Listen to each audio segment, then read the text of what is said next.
Hello and welcome to Taiwan Talks. I'm Ian Kavat.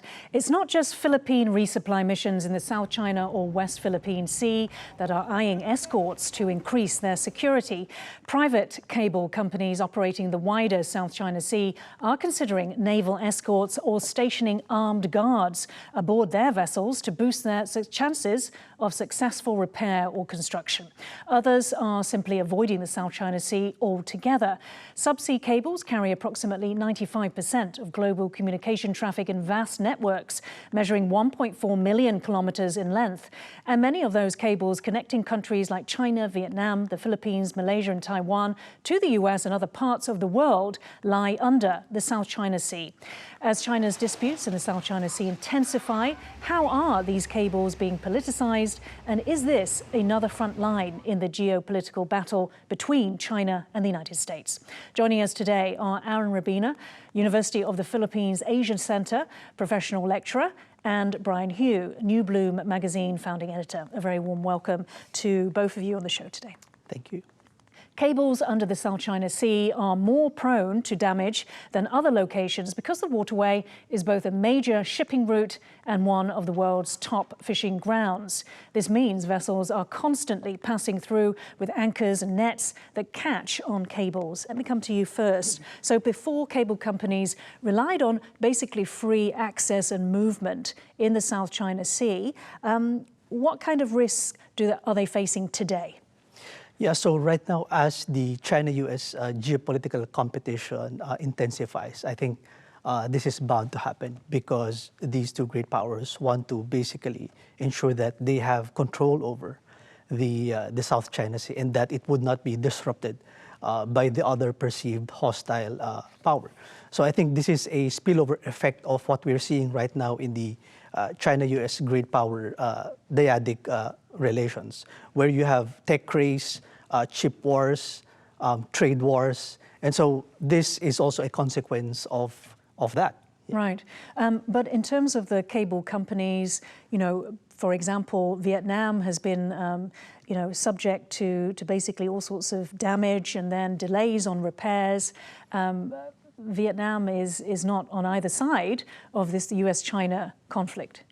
Right, so I believe Vietnam has also been told before by the United States, if I'm not mistaken, or the Philippines perhaps has been told by the US to not cooperate with countries like Hioe. And so I think what's happening right now is that some companies are trying to circumvent the South China Sea and that they want the cable systems to pass through other routes so that it won't be subjected to regulatory control and checks by China. Right. And so, Brian, there have been obviously the accounts of companies that tried to go out there and then they were essentially harassed. Perhaps they were in a country's EEZ, perhaps say Vietnam, and then they were harassed by the Chinese Coast Guard or Chinese militia. Yeah, absolutely. And so that's another challenge, I think, of operating in those waters, and affects a lot of these industries that have been politicized between different countries, such as fishing, for example. But then even regards to critical infrastructure, that's also the case. And it's the permits, the actions by the Coast Guard, gray zone tactics. And I think it's another consequence of when this is occurring in such contested areas as the South China Sea is at present.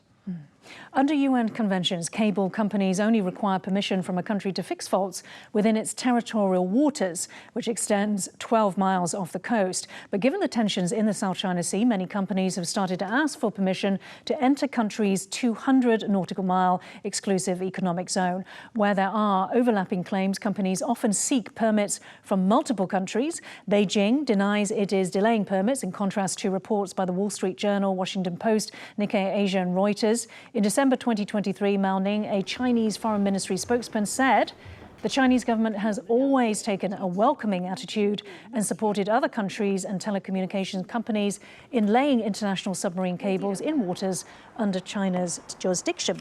So, Aaron, what jurisdiction does China have in the South China Sea?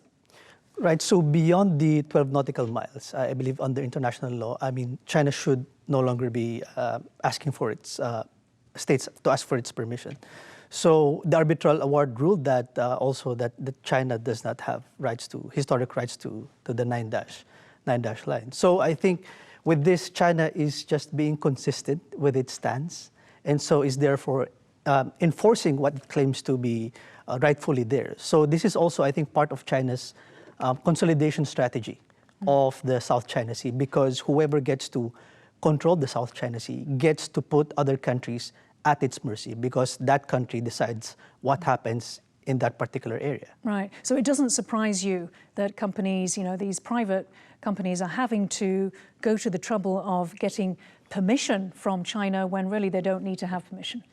Yeah, but because of the, when there is mistrust between two countries, everything gets politicized and securitized. And so we've seen how the US had put tighter scrutiny when it comes to companies like Huawei, TikTok, and solar panels, Chinese EVs, and China had also cracked down on American due diligence companies. So this is basically, you were seeing a greater securitization of the economic relations between the US and China. And this implicates basically a lot of third countries. And many third countries also are directly involved because they're also claimants to the South China Sea. That's right. Brian, so the examples that Aaron used of the US essentially banning Huawei were to do with, Huawei inside the US itself. Perhaps they also urged, their allies to follow suit with Huawei being used in their countries. But does it surprise you that there is this situation where we basically have, the repair of very vital telecommunications for many countries across the world, where essentially the industry is telling these Western media that China is delaying permits. And as we established, those permits actually don't even need to be asked for in the first place. Yeah, so I think it is part of China's strategy to increase the amount of authority it has over the South China Seas, just acting as it does. And that is effective in many cases because I think people are cautious of harassment or detention of ships by, let's say, the Chinese Coast Guard. In this sense, too, one can view this as part of the contention between the US and China over critical technologies, such as with Huawei, in the sense that 5G technologies would determine much of future technological development. But then, broadly speaking, I think so much of the world today is reliant on telecommunications, and so that's another reason why. But I think it's also important to note how China has used lawfare in many ways to push its claims, and using that with regards to these permits, for example, is another example, as well as more broadly speaking, its territorial insistence that it is doing things legally and other countries are in the wrong. Now, the Wall Street Journal reported in May that US officials privately warned Google and Meta that undersea cables in the Pacific region would be vulnerable to spying by Chinese repair ships. For example, SB Submarine Systems, a state-owned Chinese company that repairs international cables, appeared to be going dark to hide its vessels' locations, tracking systems. Espionage is such a concern for the US that the federal government in 2024 formed an interagency Team Telecom to block subsea cables connecting the US with China and Hong Kong. This move comes on the back of former US President Donald Trump's Clean Network Initiative, continued by President Joe Biden, which aimed to cut Chinese companies out of US supply chains for national security reasons. Analyst firm Telegeography claims this is a subsea Cold War between the US and China. So, Aaron, how serious are the concerns of spying through these cables? Yeah, I think so. Whoever gets to produce and assemble the cable systems, gets to really decide what would happen in those cable systems. So I think that's the worry. If it's by a Chinese company, of course, American companies might worry, and then vice versa. Okay, so I think this is a product of the mistrust again. Between the two powers. Yeah, and what sort of information would they be most worried about being infiltrated? Yeah, I think so. People are very concerned about their privacy, and that these data could be used for AI technologies, and we know how these advanced technologies right now could be securitized and be used for geopolitical ends. All right. And Brian, we heard there about Team Telecom essentially, removing China and Hong Kong from, in terms of, the routing, and then also Chinese companies from the supply chain. What do you think are the drawbacks of doing that? Yeah, I think the challenge is that China is such a major player, whether in terms of the size of the economy, the population, and these links oftentimes between economies. For example, information on stocks then rely on the speed of communications, and that's why you want to have these cables. And so it is actually very difficult cutting China out of the picture, and that's true with any supply chain at present. And even in spite of efforts by the US, for example, to cut China out of its supply chains regarding critical infrastructure, it's very difficult here. And I think the question more broadly then is that insofar as telecommunications reflect the connection of a country to the world, China is a major economic power, and so it's very hard to do so. Right. But then, of course, it's difficult at this time of contestation. Do you sort of see maybe two different networks being established, one a US-led network and a China-led network, and what would be the consequences of that? I think further restrictions on the free internet in that sense. And it's quite interesting because we already see that with the Great Firewall, for example. The fact that the domestic internet in China is very cut off from the rest of the world, and with Russia as well, for example. And now we see this at the level of hardware, not just, for example, software or what exists on the internet. Okay, thank you for that. So subsea cables were traditionally owned and operated by telecom carriers, but more recently, US tech giants, including Meta, Google, Microsoft and Amazon, have invested significant sums to lay down their own cables. The Meta-funded 10,500 kilometers Southeast Asia, Japan 2 system was meant to enhance connectivity within Asia by linking 11 landing stations in Singapore, Thailand, Cambodia, Vietnam, Hong Kong, Taiwan, China, Korea and Japan, financed by an international consortium that includes American and Chinese companies, among others. Now, it uses cable built by the Japanese company NEC. As of August 2024, the project was nearly 4 years overdue. Consultants say delays of this length are extremely rare in the subsea sector. So, Aaron, let me ask you, so the reason for the delay, apparently, is that Chinese agencies withheld permit approvals, and they basically cited that they had espionage concerns because the cables were Japanese made. Now, do you think that that is a genuine concern for Beijing? Yeah, so I think what China wants to happen is that it needs to have more regulatory say on how these cable systems are being assembled. That's why it's telling this as a justification. And it could also be in retaliation to what the US did to a cable system that will pass through Hong Kong, I believe, and Taiwan. That was also opposed by the United States. So this is now a seemingly tit-for-tat, strategy going on right now between these two. Yeah, do you see it as an escalation, tit-for-tat escalation? Yeah, it could be. So I think many companies right now are trying to diversify to manage the risk. They no longer want to go through this center of the South China Sea. So, is it the center, or actually, I mean, the 910- line is 90% of the South China Sea, right? Yeah, so they're going to have to spend more. So they wouldn't have, they're going to circumvent that by going through areas like Indonesia, so to diversify the risk. And yeah. Brian, what might be the reasons for China, perhaps deliberately delaying permits? Yeah, I think it is basically that China is doing the same thing as the US in this case, because there's a fear of critical choke points in infrastructure. And when one reviews supply chains or critical nodes in infrastructure, that leads to a desire for further oversight and evaluating things. And I think also then wanting further compliance if you are going to take the risk of not having everything under your control from a manufacturer that you may have some cautions about. Right. So in terms of, a form of retaliation because of Chinese companies being taken out of the supply chain? Yeah, absolutely. And I think it is quite dangerous that we have this tit-for-tat then pattern now between the US and China with regards to this domain as well. Do you think it could also be, seeking one-up in terms of this subsea Cold War? Yeah, absolutely. I mean, I think China does have a pattern of seeking to control, for example, critical choke points that could affect other countries. For example, building a dam that affects India's water supply. And I think it makes sense for China to try to maximize its power, particularly if it wants to increase its reach in the South China Sea to project maritime power outward. And so such critical infrastructure as submarine cables, it makes sense to also do that there. Yeah. I did want to say, though, in terms of what we've been saying, we're saying sort of both sides doing the same thing. However, the US isn't claiming a vast area of waterway and then delaying permits or harassing cable companies that go out there in their vessels. Yeah, absolutely. Though China, I think, still perceives it as reacting only to the U.S. rather than that both sides are involved or that it is the one maintaining such claims.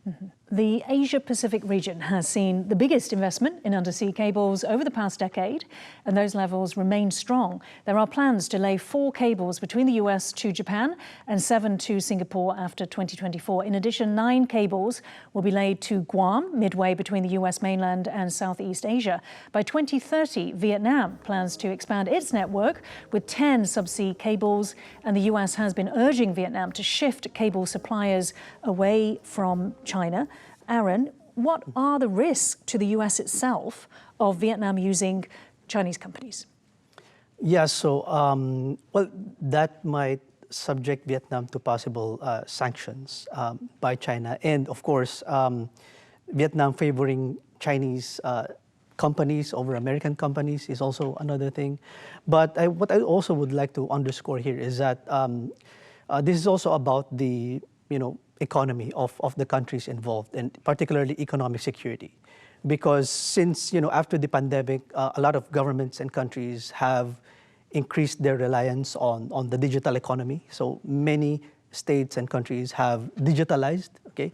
So if this gets disrupted, okay, in one way or another, so much will be at stake. So I think there are economic ramifications of that. Yes. Right, and maybe you're talking about the US business interests within Vietnam being affected? Yes, and other countries' businesses also, who rely on the South China Sea as a passage for submarine cables. Right, and so Brian, to drill down to why exactly the reasons for the US trying to urge, making quite a deal out of this, trying to urge Vietnam to move away from Chinese companies, why do you think they're doing that? Yeah, I think because it adds further infrastructure reliance by Vietnam on China then. And so that further increases the incentive for Vietnam to side politically with China. And the US is contesting with China for influence in the Asia-Pacific writ large, which includes then China attempting to project influence through infrastructure projects such as the Belt and Road Initiative. And that's a way of expanding power. But then I think particularly Vietnam is already close to the CCP, but when you increase this infrastructure reliance, there's another kind of lever of control, and it does bring the two closer together in that sense. So you don't think it's more on the security side, you actually see this in terms of the great power rivalry? I think they're related, yeah. Okay. Now, as early as 2013, President Xi Jinping proposed a 21st century maritime Silk Road as part of his Belt and Road Initiative, aiming for, quote, diversified, self-sufficient, balanced and sustainable development for China. This vision was later expanded to include a digital Silk Road with subsea cables playing a key role in extending China's global influence. These Silk Road policies kick-started China's subsea cable industry. Over the past decade, the country has gone from being a partial investor in industry consortiums to its companies actively financing, building and upgrading at least 65 international projects, according to Nikkei Asia. Aaron, let me come to you. Have we seen over the past decade, or are we seeing now, essentially China breaking the US's dominance, in a field that it always previously controlled? Right. So I think with the digital Silk Road, that is the purpose, to promote the usage of Chinese telecommunications hardware and stuff like that. So what the Chinese front usually is that, their products, their goods are cost efficient. Okay, and that's vis-a-vis what the Americans are saying, that there is this security consideration and risks that relevant countries ought to consider. Okay, especially for U.S. allies and security partners. So I think this is what third countries are contending right now. Yeah. And Brian, what's your view? Do you think that they are, challenging the U.S., even perhaps poised to overtake the U.S. in this industry? It's a good question. I think a lot of countries worldwide will be very cautious of China with regards to infrastructure, such as European countries, for example, with regards to 5G. But then in the region, in the Asia Pacific, I think it's a very different question because China is your neighbor next door, and there's that direct geopolitical threat. And so it may play out a bit differently. But I think also, apart from that China is posing a challenge to US dominance, I think also important to note that the integration of the US and China in the past regarding, for example, technology, such as that so much was manufactured in China, that is also changing and shifting, and that connection may be broken now. Right, and what do you think the consequences are of that? I think it actually, in the past, I mean, there was always the argument that this deterred the two superpowers from coming into conflict, but that barrier may no longer be present now. Right, very interesting point there. Now, China is investing in subsea cable networks to challenge the US. At the same time that the Singapore-Japan cable was stalled, two Chinese-led projects without American involvement have been proceeding and are on track to come online next year. Both projects, which run through the South China Sea, are being built by China's HMN Technologies, once owned by Hioe. Experts say there is a difference, though, when it comes to advanced semiconductors, where US export controls on production tools have set China's chip industry back by years because of the rate of chip development. But when it comes to cables, China has no need for foreign technology. Aaron, so the US has placed certain restrictions, sanctioned Chinese companies like Huawei and Fiber Home. But how effective are those efforts, do you think, by Washington? Yeah, I think so. It might affect China for the short to medium term, okay? But for the long term, it remains to be seen because right now China, because of all these sanctions, China is actually accelerating their development of their indigenous technologies. So they were cut off from the OS system, I believe, by the US. So they developed their own. So whenever they're being cut off, they try to accelerate and develop their own. And of course, it remains to be seen if third countries would want to rely on those stuff. So you're saying that essentially, those efforts might actually be backfiring because they're spurring more innovation by China. Yeah, at some point, that's what China is trying to prove, that they cannot be cut off and that they're still bent on competing with the United States. Right. Brian, so it's not just Vietnam that the US is urging to protect, its cables, Taiwan and Japan also.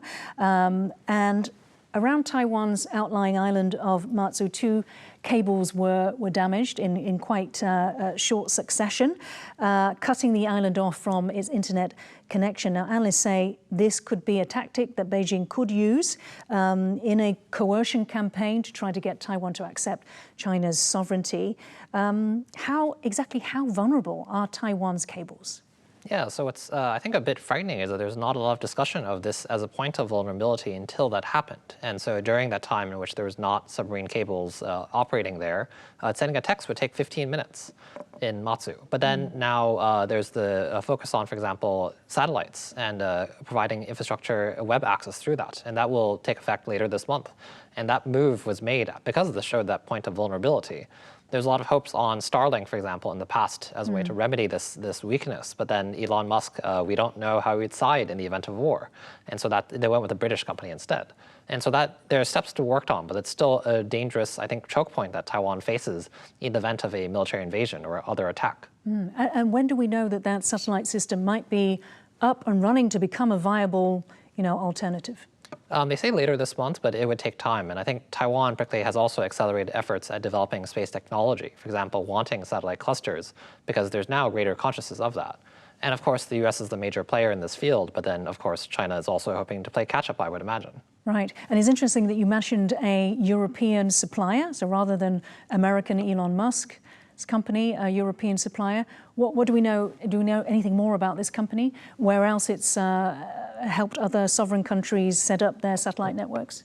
Yeah, so I think it does reflect wanting kind of not being directly politicized in this way, but I think a lot of the framing regarding it has been regarding television access, cell phones, not just the, for example, military technologies that would be needed in the event of war. And so that's often the framing. I'm not sure if there's a political decision to go with a British choice or in terms of that, or in regards to where else it operates. But I think the desire is not to go with Starlink, particularly because of what has occurred in Ukraine, in which access is cut off at critical moments, particularly when war is going on. Right, yeah. And Aaron, we mentioned Japan. Do we know about how Japan might set about protecting its cables? Yeah, so I believe Japan has always subscribed to American-led connectivity regimes like the clean network, blue dot network. So it's always aligned itself with the United States with security considerations in mind. Because like I said a while ago, it's not just their economy that might be at risk, in the event of a possible sabotage. But there could also be, an information blackout and things like that. So this is really a national security issue for many countries. Right. We are going to have to end it there. Thank you so much, Aaron Rabena and Brian Hioe, for joining Taiwan Talks today. If you liked our show, please search for us on YouTube, give us a thumbs up, and hit subscribe to our channel. Thank you for watching the show today. Stay safe and see you next time.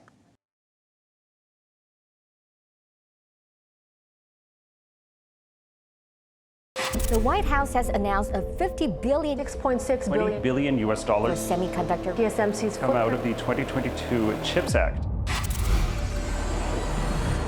I want competition with China, not conflict. Taiwan punches above its weight when it comes to creating chips. The entire world has great interest in keeping Taiwan's chip industry functional. So the silicon shield that supposedly has been protecting Taiwan, is there a silicon shield? We take an exclusive look inside one of the 7 chip design firms picked to make India a semiconductor giant. How many years the TSMC can still maintain its competitive edge? People here in Japan are calling it the TSMC shock. Why is Japan so eager to restore its past glory? What do you see as the next big shift in the semiconductor industry? Taiwan's take on global headlines. All that matters, Taiwan Plus. I want competition with China, not conflict. The entire world has great interest in keeping Taiwan's chip industry functional. So the silicon shield that supposedly has been protecting Taiwan. How many years the TSMC can still maintain its competitive edge? What do you see as the next big shift in the semiconductor industry? Taiwan's take on global headlines. All that matters, Taiwan Plus.